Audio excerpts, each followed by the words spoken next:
you have tested a lot of cycling stuff now. So what are the things that you would actually buy with your own money? And I should caveat this. This section is not sponsored. None of the brands that I know what the list is. We've talked about the list. None of the brands that feature on this list have paid to be there. They've not given us free stuff in order to be there. They don't know we're making this. However, some of the products that we're going to mention, the reason that we have tried them in the first place is as part of a historic sponsorship deal. However, that's not why we're mentioning them now. Does that make sense? That makes sense. Yeah. We're also not saying that you have to go out and buy these things. You don't need all of the latest stuff. This is just for a bit of entertainment and some of our opinions on things that we haven't put inside other videos. First up, DT Swiss wheels, the entire range. We keep riding bikes and testing bikes like the Canyons always come with DT Swiss wheels on. Every single DT Swiss wheel that I've ridden, I would buy at all of the price points, despite them being extremely boring. Do you agree? What do you mean by boring? Well, they're boring, aren't they? One, the logos aren't interesting and cool. Like if you bought some zips, old zips with white logos in 3 places on the wheel, sickest design ever. DT Swiss just has one very boring logo that just DT Swiss. Well, they're quite plain, but I think that's probably quite desirable to a lot of people. I used to be obsessed with just black, plain, no branding on wheels. I do like, we've definitely discussed this before, 3 white logos when it spins looks absolutely class. 100%. But if it isn't 3 white logos when it spins, then as close to 0 logos is the preference. And I think a lot of DT Swiss wheels are that. I agree with you. So if you've got DT Swiss wheels on a bike that's boring, then it's going to look real boring. But if you've got DT Swiss wheels on a sick bike, it's going to look...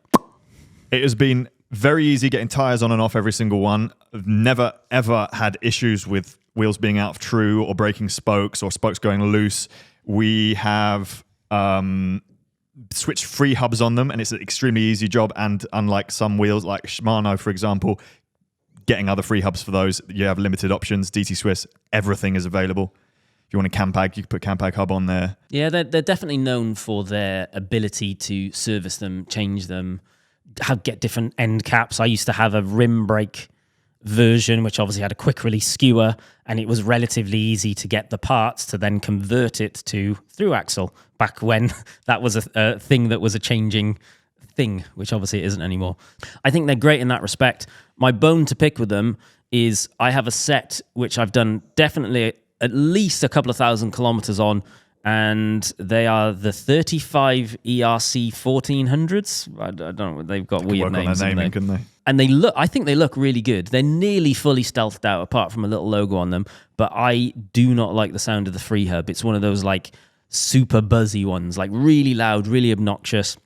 There's a time in the past when that was all I wanted, was an obnoxious freewheel.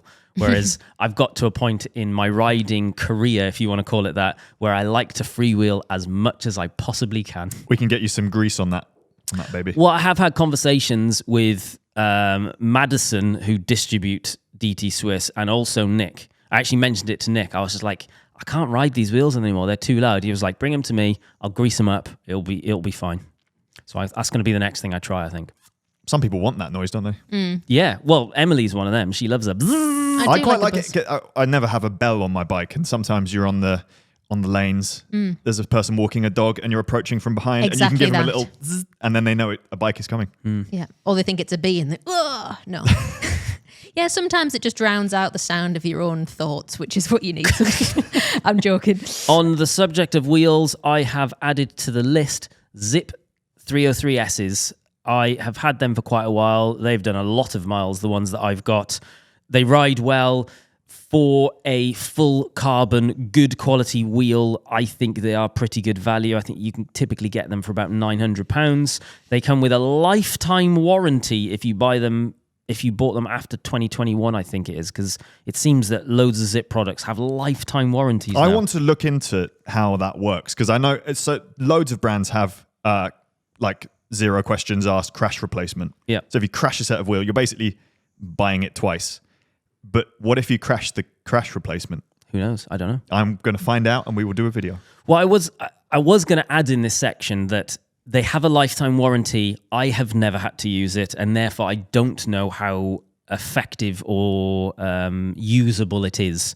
Anyone which has had to use it, bang some comments on the video if you're watching the video version of it, and let us know how you've got on with using it. Yeah, is there any caveats, like if you're in a bike race and crash and total the wheels, are they still going to replace them? Or because you're doing a race activity, is it the same? Is it treated the same? There was 2 examples that they give on the website. One of them was you're out on a group ride and someone doesn't signal there's a pothole that you hit and it cracks your rim. We'll replace them for you. It does happen. And the second one, I can't remember what the example was. You're flying down a single track on your moto wheels and you crack a rim on a sharp rock you didn't spot. You are covered. Yeah. The warranty does not apply to damage occurring outside of riding your bike or if you ride it beyond its intended use. Okay. For example, if it's damage in a vehicular incident where your insurance would cover it, or you take a certain set of wheels on gravel or a certain other set of wheels on downhill bikes. Yeah. So you have to be using them for the correct discipline. So if you put Zip 303Ss on a mountain bike, they're going to go, sorry, we're not covering you for that. Yeah. I guess a caveat to the 303S is they are hookless, which, as we've discussed many times, people are fearful of and terrified of. I personally have not had any issues with them, and I've ridden this wheel set quite a bit. We also weigh very little on the spectrum of human weights. Fair, yeah. Number 3, Shimano or SRAM, Jimmy? Currently, as of February 2025, Shimano. Same for me. We tested the new SRAM Red, loved the new SRAM Red. In no world am I ever buying a top end group set. So unfortunately, the amazing lever ergonomics and braking performance of that group set is only available at the top of the spectrum and hasn't trickled down to the other group sets yet. Therefore, I'm saying Shimano has the edge. I've been riding the new 105. It's so good. It's so good. But whilst you're doing negatives on SRAM, they have effectively got rid of entry-level group sets. Going forward, as that trickle down comes, well, even as it is, it's over £1,000 for their cheapest group set, if I'm not mistaken. So it's Apex, Axis, ETAP Apex, I think, is their cheapest group set, which is around the £1,000 mark. They don't have anything under that. As far as I'm aware, feel free to correct me if I'm wrong. And the new SRAM Red, as much as you love it, what I absolutely despise about it is that they have made it longer. So anyone fits that to an existing bike, their position has got even longer, which is something that personally I think the industry needs less and less of. We want shorter bikes so that more people can ride them. Fair argument. So I guess to put it into context, SRAM seems very keen to move all of their group sets onto electric and not have a mechanical version, which is always going to have a minimum price point they're able to offer. Shimano are still offering Claris, Sora. That's all going to move on to Qs, which the expected, I'm not sure what the RRP on that is, but it's expected to be around the £200-300 mark, and it's just more accessible. So I think that and the ergonomics of Shimano shifters Tips them over the edge. It tips it over. Yeah. And am I right in saying it's marginal? It's not. There's not a gaping chasm between. Absolutely not. No, of course not. The functionality of SRAM and Shimano group sets are more or less identical. They all shift incredibly well. They all brake incredibly well. They are fantastic all the way down the ranges. They are unbelievable group sets. So it is absolute preference and personal opinion. Mine is that I prefer Shimano currently. In fact, the GRX Di2 shifters are the greatest shifters ever made. Some guy who works for Sigma Sports, I think, came up on my Instagram yesterday who'd had a road group set. I think he was running Dura Ace or Altega or something, but paired it with GRX shifters. It's kind of funny on a road setup, but if you like the shape of the levers, you can mix and match stuff. Yeah. Number 4, Micro Shift Sword, which is the group set that we tested and then I took to Thailand. Did I? Yes. Yes. Yes, you did. Yes, I did. I hope so. Yeah. You were meant to. And I brought it back as well. It's in that cardboard box over there. For the price, which do you know what the RRP is, Emily? just trying to look. On Amazon, it was like 280 quid when I was researching it for the video. What is it that's missing from it? Is it the calipers? Yeah, well, it's a mechanically operated group set entirely. So if you want to run disc brakes, you're using either those hybrid ones or mechanical discs. So if you're Or rim buying brakes. that, you are always sourcing different calipers for it, aren't you? Yeah, It's yeah. everything except for the calipers, isn't it? Oh, and maybe a chain. Maybe they don't have their own chain. Yeah, but I think they that's supplied easy a to chain. find. That's like they have a recommended chain, Yeah. but 10 speed. Yep. The language they're using is suggesting that they are actively trying to fill a space in the market that a lot of the big brands are care less about. Modern components with an analog soul. Oh, I think they're a Taiwanese company. But yeah, the quality of the parts is great. It's not like clunky or anything. The shifting is smooth.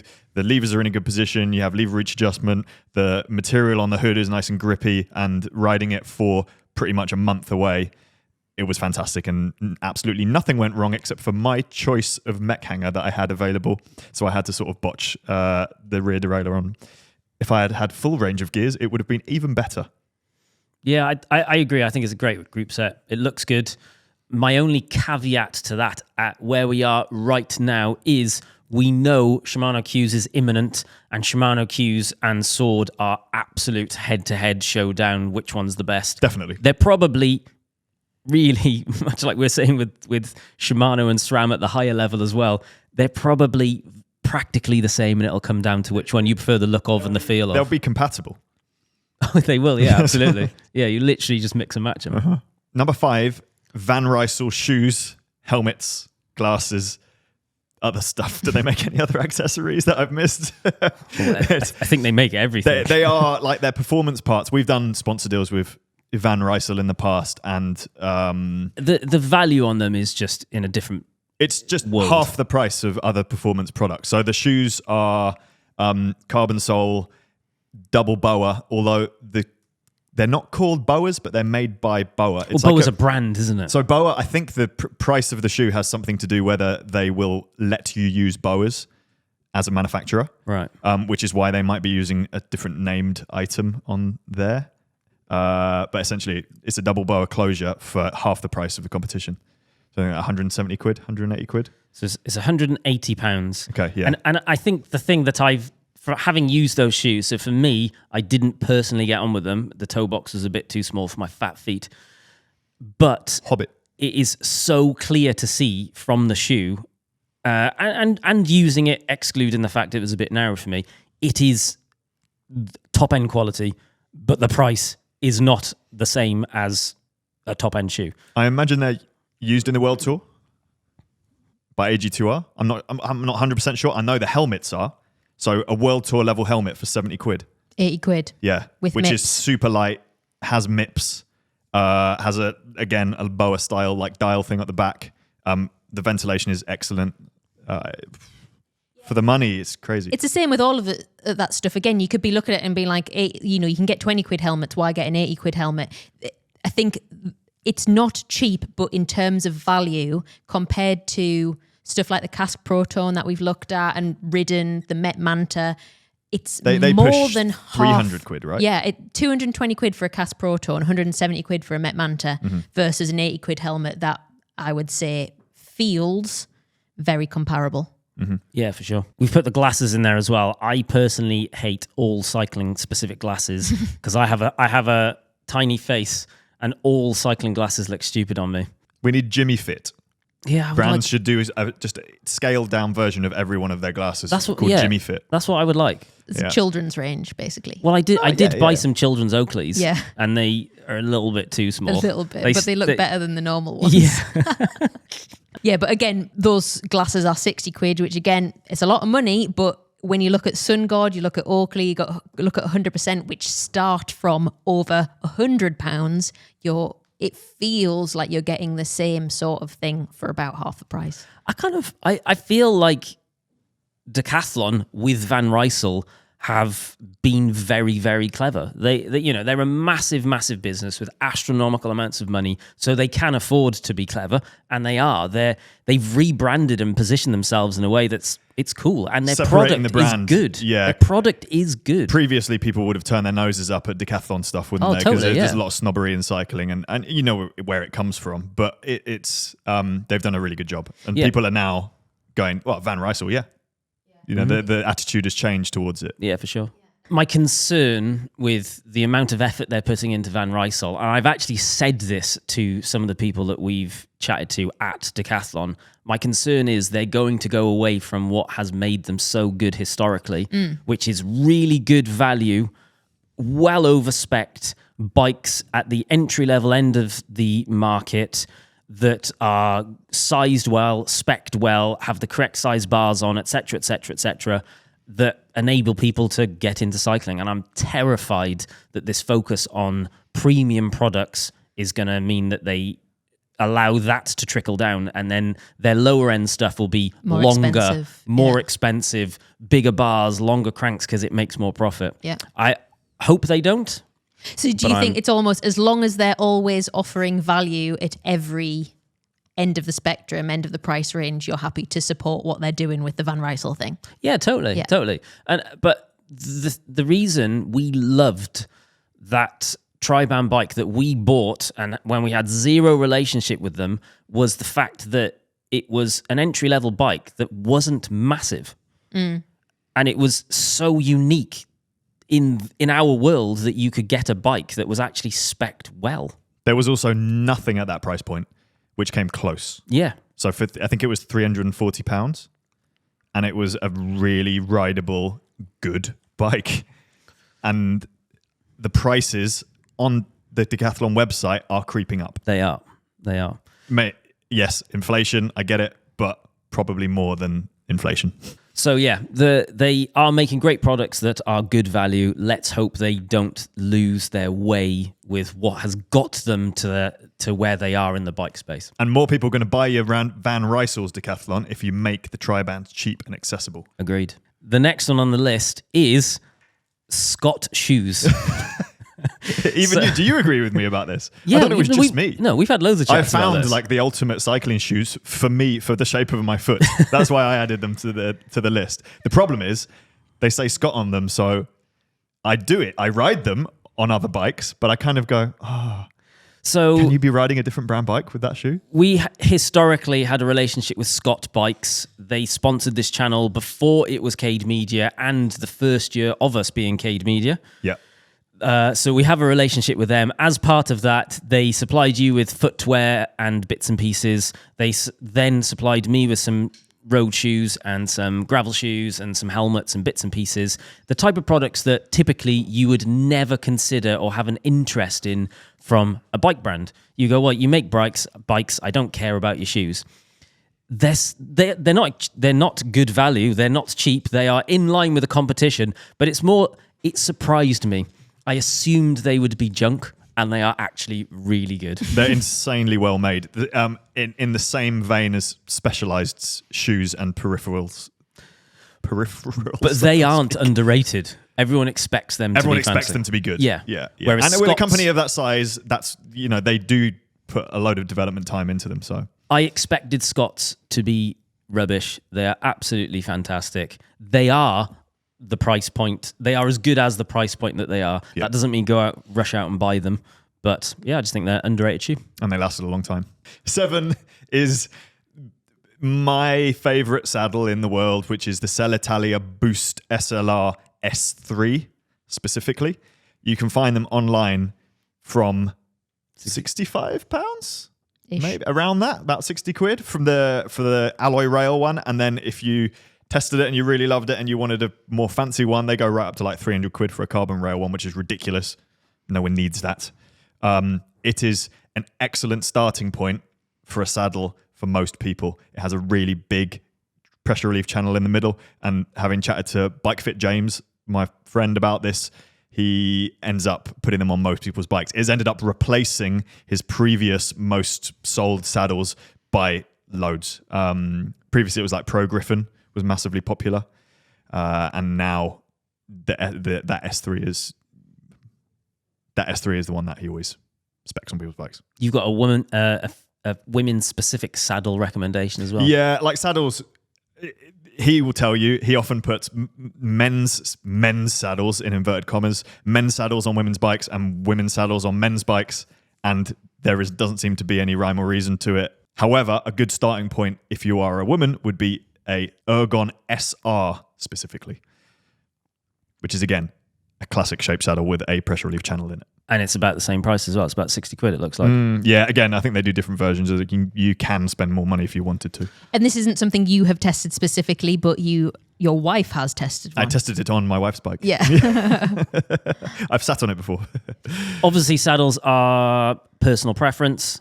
It's just that starting point. It's a recommendation as a starting point. If you're having saddle issues, try these first before you start testing out 20 different saddles and paying loads of money for them.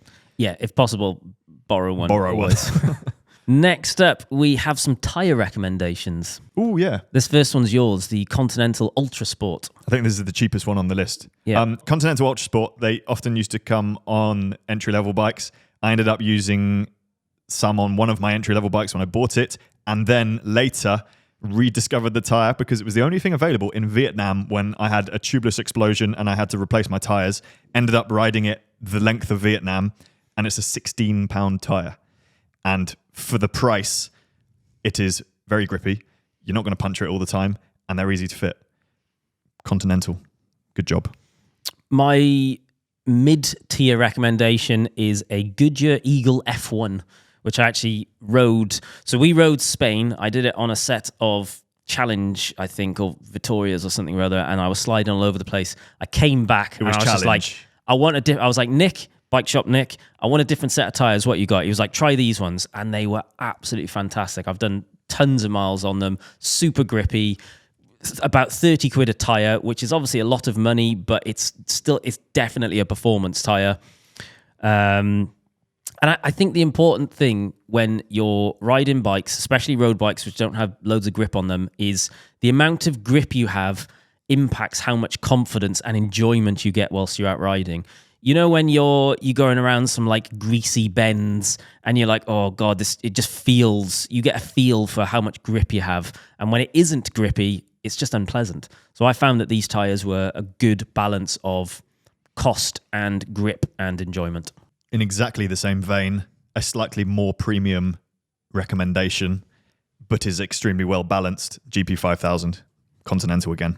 I want to hate that tyre, but it just does everything good, doesn't it? It does everything well. It's not necessarily the best at anything apart from maybe rolling resistance, maybe, but it is like top end on everything. There will be some super thin, supple cotton tyre that's got better rolling resistance, but you're going to puncture it in 2 seconds. So it's their race day only. Whereas GP5000 is like, if I had unlimited money, I would ride them all winter because they're grippy as well. Yeah. And they don't puncture all the time. But, Yeah, I think we found them for about £50 a tyre, so it's definitely not cheap, but they are good tyres. I got ripped off last time I bought some. Oh, next is my favourite tool in the world. Look, I have it here for the video listeners. Yep. Video watchers. To describe it, it's called the Effetto Mariposa, and they make tubeless sealant. Tubeless plug tool. And it is a tubeless plug tool attached to a rubber insert that goes in the end of your handlebars instead of a bar end, or some cranksets in the hole. Oh. So if you have like a SRAM crank, or I think it fitted into the Microshift Sword crankset, you just got to try it.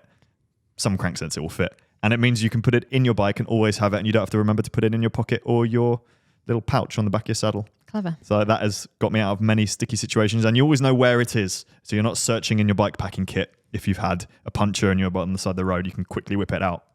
Time is of the essence when you have a tubeless puncher. And they squirting everywhere. Did you say they're about 10 quid, it seems? Yeah, they're not expensive. And then you need to buy tubeless worms. Wish.com. Next up is the Specialized Comp Stem. I've bought my ones off like eBay. So if you take specialized comp stem and you want the one that has the shims that go into the bit that clamps onto your steerer tube, and it comes with different shims that can be rotated two ways, and it changes the angle of the stem.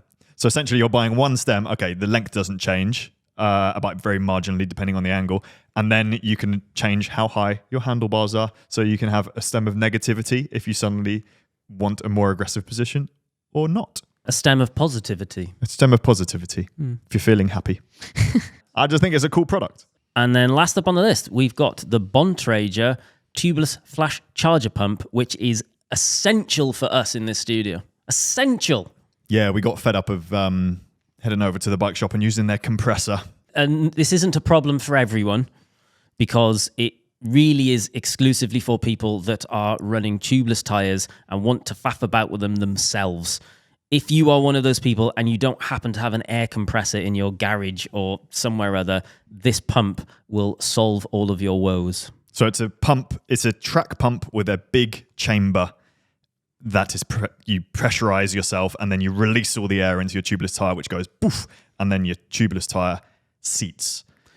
The nice thing about that is that it can be done at home if you're confident enough and have figured out how to do it and found a tyre and rim combination that works. And essentially, you could save lots of money because a bike shop can charge £10 to £30 after having a quick look online for one wheel tubeless setup, which is super expensive. And if you don't run tubeless, then in the same vein, we recommend you get a track pump. They're as cheap as £20 online. You might even be able to find one cheaper. The benefit of it is it's super, super quick to pump up your tyres. And before you go out for a ride, or every couple of rides, depending on how much you're riding, you can check your pressures are right, which is in turn going to make your ride more comfortable, more efficient, less likely to get punctures if you're running the right pressures. And you'll have a better, funner, more funner. And ride. You can actually see what pressure you're running because there'll be a gauge on the pump. Get one with a gauge. Yeah, definitely a gauge. That's important. Mm-hmm. Great. Well, thank you, guys. It's probably worth saying that this is not a definitive list. There will definitely be stuff that, extra stuff that we haven't included this time, but these are, I think, probably your standouts of recent experiences and stuff you could think of when I posed the question. But we could potentially do a follow-up at some point if people find it interesting.